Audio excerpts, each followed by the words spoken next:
Hello, मेरा नाम है चंद्रहास। स्टडी स्मार्ट में आपका स्वागत है। दोस्तों, इस वीडियो में हम देखेंगे कि हमारे इंडिया में जो प्रेसिडेंट का इलेक्शन होता है वो कैसे होता है, कैसे हम अपना जो राष्ट्रपति होता है उसको चुनते हैं, क्या कुछ प्रोसीजर्स होते हैं और जो डिफ़िकल्ट टर्म्स होते हैं जैसे एक वोट की वैल्यू क्या है, ये जो आपका प्रेफरेंशियल वोट सिस्टम है ये क्या है, इन सबको हम बहुत ही आसानी से सिंपल शब्दों में समझने का प्रयास करेंगे।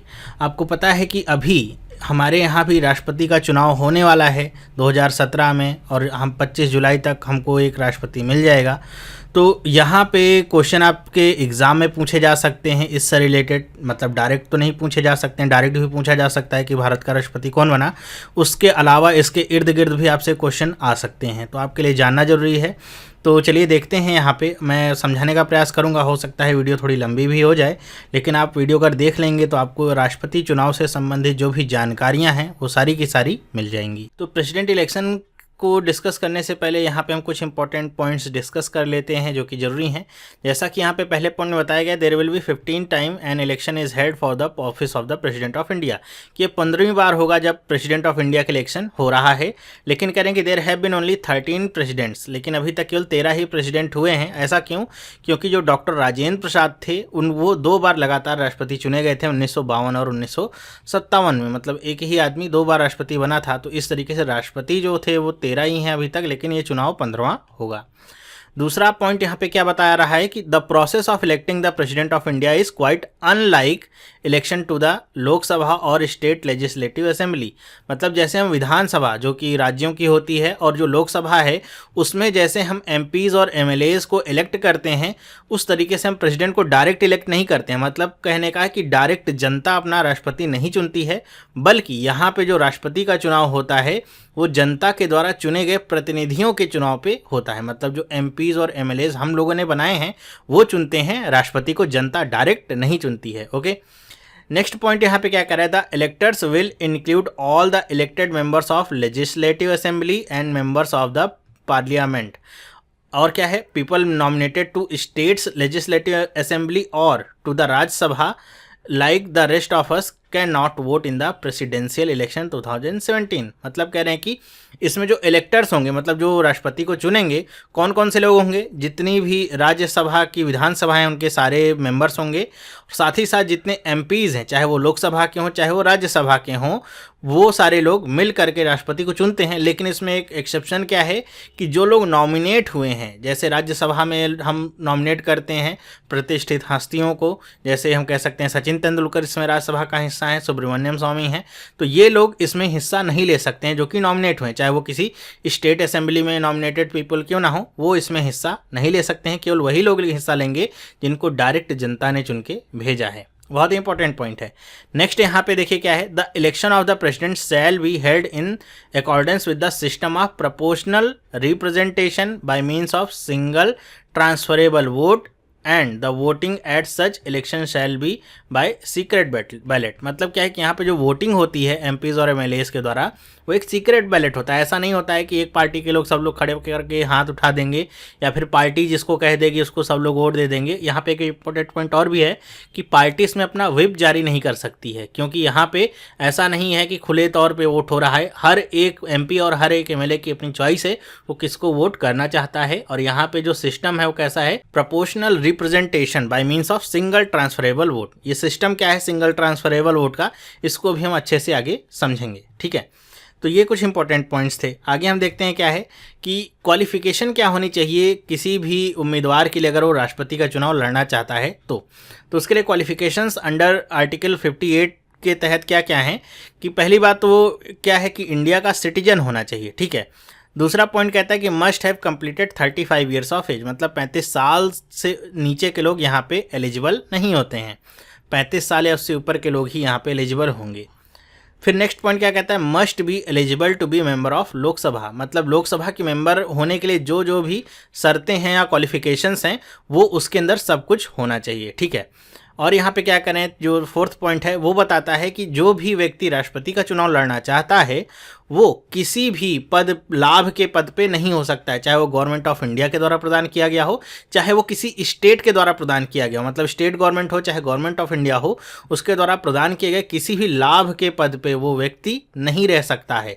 अगर वो रहता है तो वो राष्ट्रपति का चुनाव नहीं लड़ सकता, उससे पहले उसको इस्तीफा देना पड़ेगा अपने पद से, फिर वो चुनाव लड़ सकता है। लेकिन पांचवा पॉइंट हमको क्या बताता है कि अगर कोई जो कैंडिडेट है वो प्रेसिडेंट है या फिर वाइस प्रेसिडेंट है या फिर कहीं का किसी स्टेट का गवर्नर है, तो वो चुनाव लड़ने के लिए सक्षम है, उसको अपने पोस्ट से इस्तीफा देने की ज़रूरत नहीं पड़ेगी, क्योंकि ये सब आपके लाभ के पद नहीं माने जाते हैं। ठीक है, तो ये आपके लिए इंपॉर्टेंट पॉइंट है। ये एलिजिबिलिटी है, इसमें से भी क्वेश्चंस आपसे पूछे जा सकते हैं और ये मेरे ख्याल से समझ में आया होगा। एक तो भारत का नागरिक होना चाहिए, 35 साल या उससे ऊपर होना चाहिए, लोकसभा का मेंबर होने के लिए उसके अंदर सारी एलिजिबिलिटीज़ होनी चाहिए, किसी भी लाभ के पद पे नहीं होना चाहिए, चाहे वो गवर्नमेंट ऑफ इंडिया के द्वारा दिया गया हो या फिर किसी भी स्टेट या फिर लोकल अथॉरिटीज़ के द्वारा दिया गया हो। फिर पांचवा पॉइंट यहाँ पे बताया गया है कि कोई भी व्यक्ति होगा लाभ के पद को छोड़ करके, अगर वो प्रेसिडेंट है, वाइस प्रेसिडेंट है या फिर किसी स्टेट का गवर्नर है, तो वो आसानी से चुनाव लड़ सकता है, उसको इस्तीफा देने की भी ज़रूरत नहीं पड़ेगी। जैसे अभी यहाँ पे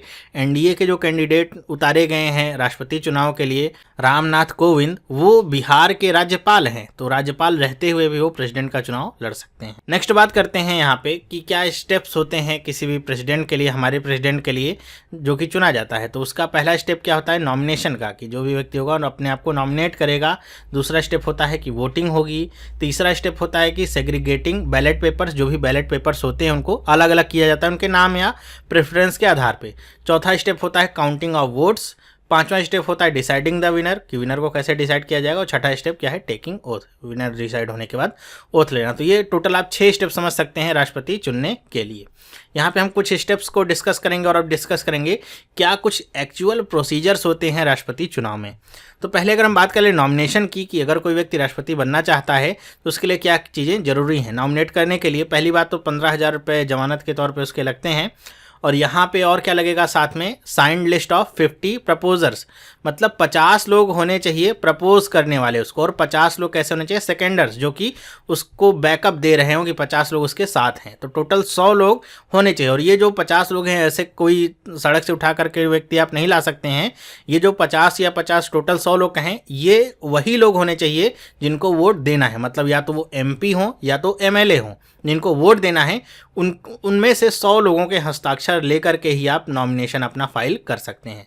और अभी जो लोग वोट देंगे वो टोटल कितने हैं, 4,896 इलेक्टर्स हैं जो कि राष्ट्रपति के चुनाव में वोट देने वाले हैं। ठीक है, तो इनमें से कम 100 लोगों का आपके पास यहाँ पे होना चाहिए सपोर्ट, तभी आप नॉमिनेशन कर सकते हैं। फिर यहाँ पे और एक पॉइंट क्या बता रहे हैं इसी से, कि an elector can only propose और सेकेंड्स वन कैंडिडेट्स नेम, मतलब अगर आप एक इलेक्टर हैं, MP हैं या MLA हैं, तो आप केवल किसी एक कैंडिडेट के तौर के लिए ही प्रपोजर या फिर सेकेंडर बन सकते हैं। ठीक है, ऐसा नहीं कि आप सब पे साइन कर सकते हैं।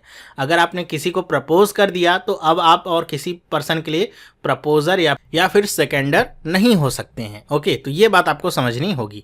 पहले ये 1974 तक नियम नहीं था, लेकिन 1974 के बाद इस नियम को इलेक्शन कमीशन ऑफ इंडिया ने लगाया है। उससे पहले कोई यहाँ पे बाध्यता नहीं थी, जैसा कि अब लग गई है। ओके, तो ये तो होता है नॉमिनेशन। ये मतलब किसी भी व्यक्ति के लिए ऐसे नहीं कि सब लोग खड़े हो जाएं राष्ट्रपति के चुनाव के लिए, तो उसके लिए कहा गया है कि कम से कम अगर आप चुनाव के लिए खड़े हो रहे हैं तो 100 लोग तो आपके साथ होने ही चाहिए। ओके, नेक्स्ट हम यहाँ पे बात करते हैं कि value of N MLA's vote, कि यहाँ पे जैसे क्या होता है, जनरल इलेक्शन होता है हम लोगों का, तो उसमें क्या होता है कि एक व्यक्ति का एक वोट होता है। मतलब अगर आप एक व्यक्ति हैं, आप कोई MP या फिर MLA चुनने जा रहे हैं, तो आपका वोट किसके बराबर होगा, एक वोट के बराबर होगा। चाहे आप गरीब हों, चाहे अमीर हों, चाहे करोड़पति हों, चाहे आप सड़क पर रहने वाले हों, आपका वोट कितना होगा, एक व्यक्ति के बराबर ही होगा। ओके, लेकिन यहाँ पे जो राष्ट्रपति का चुनाव होता है, यहाँ पे जो कंडीशंस होती हैं वो थोड़ी अलग होती हैं। यहाँ पे हर एक MLA या MP का एक वोट एक के बराबर नहीं होता है, बल्कि उसे प्रपोर्शंस में बांटा जाता है। जैसे अभी हमने देखा था, वो सिस्टम क्या है कि यहाँ पे आपको हर एक MLA का वोट निकालना होगा कि एक MLA अगर किसी को वोट देता है तो वो कितने वोटों के बराबर होता है। तो इसका क्या है, ये फॉर्मूला है, लिखा हुआ है value of an MLA vote is equal to क्या, total population of the state और यूनियन टेरिटरी, मतलब वो जिस स्टेट या यूनियन टेरिटरी से आ रहा है उसकी जो टोटल पॉपुलेशन है, और उसको डिवाइड किससे करेंगे, total number of elected members of legislative assembly, उस स्टेट या यूनियन टेरिटरी में जितनी भी सीटें हैं लेजिस्लेटिव असेंबली की, इलेक्ट हुए हैं जितने लोग, उनसे डिवाइड करेंगे और यहाँ पे फिर एक बार आपको 1000 से डिवाइड करना होगा। तो आपको क्या मिल जाएगा, एक एमएलए का वोट उस स्टेट के लिए। मतलब यहाँ पे आप ये समझ सकते हैं कि हर स्टेट के एमएलए के लिए वोटिंग का जो यहाँ पे वेटेज है वो अलग अलग हो सकता है। मतलब अगर कोई यूपी का एमएलए होगा तो उसका जो वेटेज होगा वो दिल्ली या फिर मध्य प्रदेश के एमएलए से ज़्यादा होगा, ठीक है, क्योंकि यहाँ पे पॉपुलेशन ज़्यादा है और जिस हिसाब से डिवाइड करेंगे तो जो वेटेज आएगा वो ज़्यादा आएगा। इसको एज एन एग्जाम्पल अगर समझने का प्रयास करें तो मेरे ख्याल से आपको समझ में आएगा।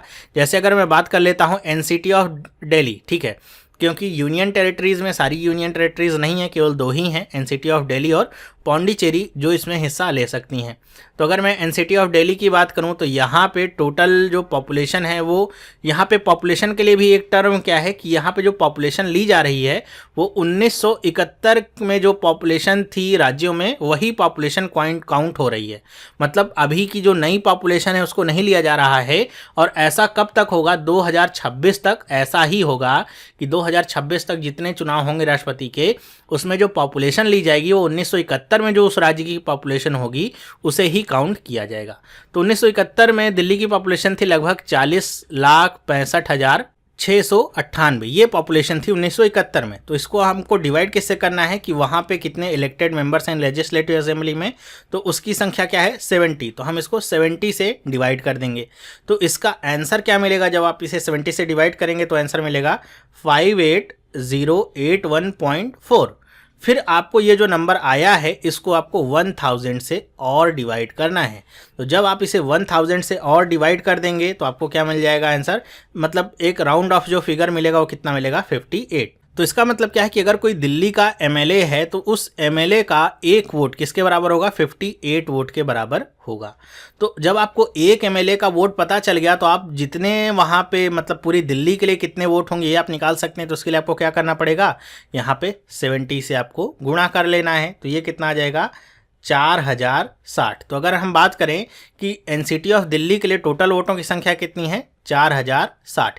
इसी तरह हम क्या करते हैं कि हर एक राज्य की वोटों की संख्या निकाल लेते हैं, टोटल वोटों की संख्या कितनी है, तो उससे हमको पता चल जाता है कि हर एक राज्य को मिला करके टोटल जो एमएलएज हैं उनके वोट कितने निकलते हैं। तो यहाँ पे आपके सामने स्क्रीन पे दिख रहा होगा एक चार्ट सा जिसमें हर एक राज्य के टोटल वोट्स कितने हैं, वहाँ पे लेजिस्लेटिव सीटें कितनी हैं असेंबली में, वो सारी चीज़ें यहाँ पे आपको दिख रही होंगी। तो इस हिसाब से आप समझ सकते हैं कि हर एक एमपी जिस राज्य का होगा उसके वोट का जो वेटेज होगा उसी तरह होगा। जैसे अगर कोई यूपी का होगा तो उसका वेटेज कितना है 208 है, मतलब उसका एक वोट 208 के बराबर होगा। मतलब कोई अगर दिल्ली का एमएलए होगा तो उसके 3 वोट के बराबर उसका एक वोट होगा, मतलब उससे भी ज़्यादा होगा, ऐसे आप समझ सकते हैं। तो ये जो टोटल वोट आया है निकल करके जो आपको सबसे लास्ट में दिख रहा है, ये कहाँ पे लगता है, ये आपका काम आता है एमपीज के वोट निकालने के लिए कि एक एमपी का वोट किसके बराबर होता है। तो यहाँ पे लिखा है value of an MP vote क्या होता है, the sum of vote value of elected members of all legislative assembly.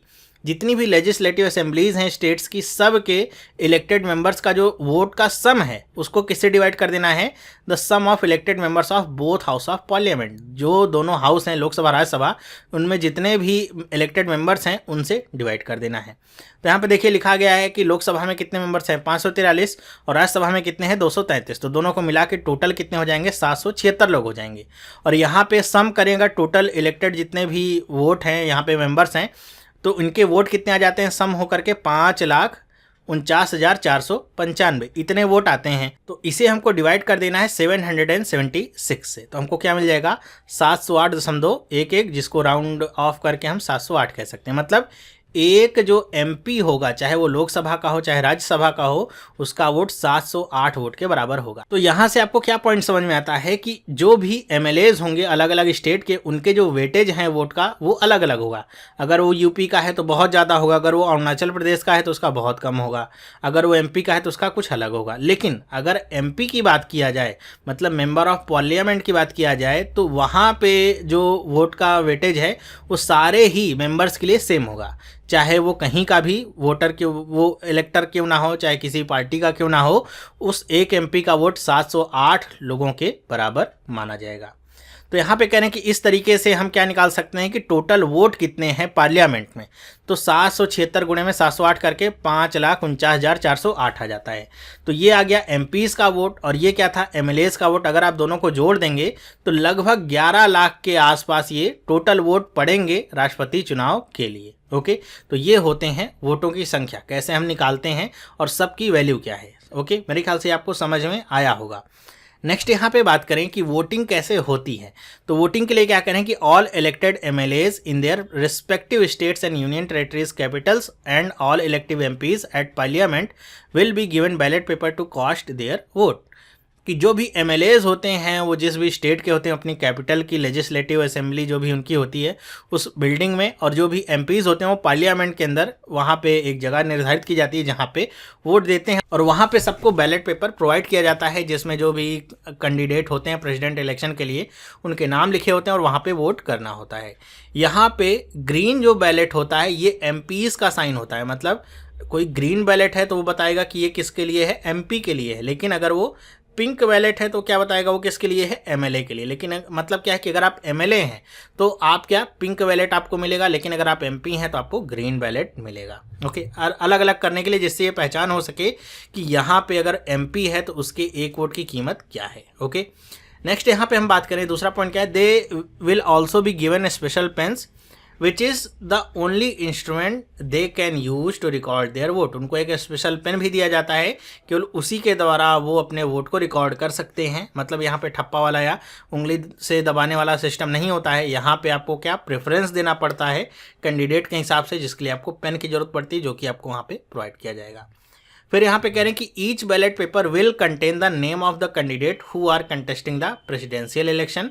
The electors will proceed to indicate their preference for each candidate, making one for the candidate they most prefer as president, two for the candidate who is their second preference and so on. मतलब यहाँ पे जो candidates होते हैं, जैसे यहाँ पे example के तौर पे आपको समझाऊँ कि मान लेते हैं कोई बैलेट पेपर है, इसको मैं ऐसे बना लेता हूँ, ये बैलेट पेपर है और यहाँ पे 3 कैंडिडेट्स हैं, एक तो ए है, एक बी है और एक सी है। 3 लोग खड़े हुए हैं। तो ये अगर आपका बैलेट पेपर होगा तो यहाँ पे जो लोग होंगे वोट करने के लिए वो कहीं पे आके ए के लिए कुछ करेंगे नहीं, दबाएंगे नहीं, ठप्पा नहीं लगाएंगे, बल्कि वो अपने प्रेफरेंस के हिसाब से वो मान लीजिए वो चाहता है कि बी प्रेसिडेंट के तौर पे उसको चुनना है तो वो बी के लिए क्या लिख देगा 1। फिर वो चाहता है कि अगर मान लीजिए बी नहीं बनता है तो मैं ए को पसंद करूंगा, और फिर आखिरी में सबसे क्या हो जाएगा सी। तो उसको ऐसे नंबरिंग करनी होती है प्रेफरेंस के आधार पे कि वो किसको राष्ट्रपति बनाना चाहता है। ऐसे ही सबको बैलेट पेपर मिलता है और सब के लिए सेम ही चीज़ें होती हैं। अब जिसको जो पसंद आता है वो उसके लिए वैसे ही वोट करता है। और यहाँ पे एक बात और है कि यहाँ पे जितने लोग खड़े होंगे कैंडिडेट होंगे, ऐसा ज़रूरी नहीं है कि आपको सब के लिए कुछ ना कुछ नंबर डालना ही डालना है। अगर आपको ये लगता है कि आप बी के लिए केवल वोट करना चाहते हैं तो आप केवल नंबर 1 डाल सकते हैं, बाकी के दोनों कॉलम को आप छोड़ सकते हैं। ओके, मतलब ये मैंडेटरी नहीं है कि आप सबको नंबर दें या सबको प्रेफरेंस दें, लेकिन ये मैंडेटरी है कि आप कम से कम एक व्यक्ति को प्रेफरेंस तो दें। ओके, मतलब अगर आप पूरा सादा छोड़ करके चले आएंगे तो आपका वोट नहीं गिना जाएगा। तो इसलिए ये मैंडेटरी है कम से कम एक किसी व्यक्ति को आप एज अ प्रेसिडेंट के तौर पे चुनें, लेकिन सबको आप नंबर दें ऐसा ज़रूरी नहीं है। तो ये आपका होता है वोटिंग का सिस्टम। फिर यहाँ पे हम देखते हैं, मतलब इस तरीके से वोट करते हैं, ऐसे सब लोग अपना अपना जो प्रेफरेंस होता है वो लिख करके बैलेट पेपर में और उसके बाद उसको डालते रहते हैं बॉक्स में, जो बाद में जा करके काउंट होता है। तो जो भी विनर होते हैं वो कैसे चुने जाते हैं, यहाँ पे ऐसा नहीं होता है कि जो जिसको सबसे ज़्यादा वोट मिले हैं वो आपका विनर हो जाएगा, जैसा कि आम चुनाव में होता है, चाहे 1-2 वोट के अंतर से ही लोग हार या जीत जाते हैं, ऐसा नहीं होता है।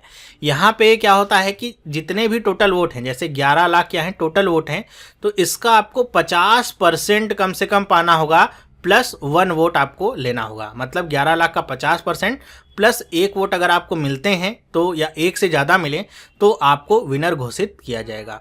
तो अगर मान लीजिए 3 लोग खड़े हो जाते हैं तो सबको 50% या उससे ज़्यादा मिलना तो मेरे ख्याल से पॉसिबल नहीं है।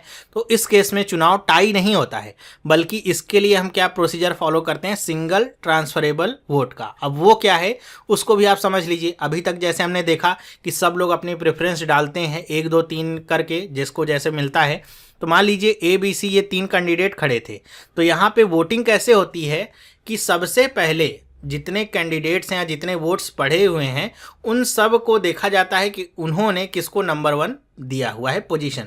तो सब के जो नंबर 1 होते हैं, जिसको नंबर 1 दिया गया है उसको हम गिनते हैं। तो अगर मान लीजिए टोटल 100 वोट पड़े हैं तो इस हिसाब से हम कहें कि मान लीजिए ए को 35 लोगों ने नंबर 1 कहा, बी को 45 लोगों ने या 40 लोगों ने नंबर 1 कहा और सी को 25 लोगों ने नंबर 1 कहा। ओके, तो आपको यहाँ पे क्या देखने को मिलता है, किसी भी कैंडिडेट को 50% प्लस 1 वोट तो मिल नहीं रहे हैं। तो कौन चुना जाएगा राष्ट्रपति? तो उसके लिए हम क्या करते हैं कि हम कहते हैं कि जिसको सबसे कम वोट मिले हैं नंबर 1 प्रेफरेंस के लिए, उसको आप इस रेस से बाहर कर दीजिए, जो कि यहाँ पे क्या है, सी। तो इसको सिर्फ बाहर करने से काम नहीं चलेगा। अब क्या होगा कि सी को तो हमने बाहर कर दिया, लेकिन सी को जितने लोगों ने वोट दिया वो उनका वोट वेस्ट नहीं जाएगा, बल्कि सी को जितने लोगों ने वोट दिया उनका नंबर 1 प्रेफरेंस तो चला गया, मतलब सी को नहीं चुन सकते, लेकिन उन्होंने सेकेंड नंबर पे जिसको रखा है उसको देखा जाएगा कि वो ए और बी में से कौन है। तो अगर ऐसे देखा जाए 25 लोगों ने वोट दिया है, जिस 25 लोगों ने जिन्होंने वोट दिया है उसमें से लगभग 17 लोग ऐसे हैं जिन्होंने ए को वोट दिया है और उसमें से 8 लोग ऐसे हैं जिन्होंने बी को वोट दिया है, मतलब नंबर 2 की पोजीशन के लिए। ऐसे समझ रहे हैं कि मान लीजिए सी को लोगों ने वोट दिया, ये वो उन लोगों का बैलेट पेपर है जिन्होंने सी को वोट दिया है, ठीक है। तो ऐसे उन्होंने नंबर 1 तो सी को दिया होगा, जो कि नंबर 1 के हिसाब से सी हट गया, तो उन्होंने नंबर 2 ए को दे दिया और नंबर 3 बी को दे दिया। तो ऐसे कुछ लोगों ने नंबर 2 बी के लिए दिया होगा। तो अब नंबर 2 की गिनती करते हैं तो हमको पता चलता है ए के लिए 17 लोग हैं जिन्होंने नंबर 2 कहा है सी वाले में, और बी के लिए 8 लोग हैं जिन्होंने कहा है। तो अब ये जो वोट है वो इन दोनों के वोटों में जुड़ जाएगा, मतलब इसमें 17 जुड़ जाएगा और इसमें 8 जुड़ जाएगा। अब टोटल वोट देखिए कितना हो जाएगा, ये हो जाएगा आपका 52 वोट और ये हो जाएगा 48 वोट। तो यहाँ से आपको क्या समझ में आ गया कि ए जो है वो बाजी मार ले गया राष्ट्रपति चुनाव के लिए, क्योंकि उसके 52 वोट हो गए, मतलब 50% से अधिक वोट हो गए उसके, जबकि बी के 48 वोट ही हो गए। जबकि पहले राउंड में अगर देखा जाए तो बी के 40 वोट थे और ए के 35 वोट थे। इसीलिए कहा जाता है कि यहाँ पे अनप्रेडिक्टेबल होता है। ऐसा जरूरी नहीं कि जो बहुत ज़्यादा फेवरेट है वही चुनाव आपका जीत सकता है। अगर सेकेंड राउंड में काउंटिंग चली गई, हालांकि ऐसा केवल एक बार ही मेरे ख्याल से हुआ जब सेकेंड राउंड की काउंटिंग हुई है, तो अगर सेकेंड राउंड में काउंटिंग जाती है तो वहाँ पे जो बाजी होती है वो पलट सकती है, क्योंकि नंबर 2 का चुनाव किया जाएगा। फिर यहाँ पे अगर ऐसे ही कंटिन्यू होता रहता है, जैसे यहाँ पे अभी 3 मेंबर्स थे, मान लीजिए 4 होते तो एक जाता, फिर 3 बचते तो उसका सेकंड देखते, फिर वहाँ पे काउंट करते। अब जैसे ये 52 है, 48 है, मान लीजिए डी होता, एक मेंबर और होता तो डी मान लीजिए पहले चला जाता, तो सी के लिए भी हम काउंट करते, फिर सी को हटाते, फिर दोनों में से काउंट करते। तो ये आपका पूरा एक चेन सा चलता रहता है जब तक कि हमको 50% या उससे अधिक वोट नहीं मिल जाते हैं। तो इस तरीके से ये चुनाव होता है।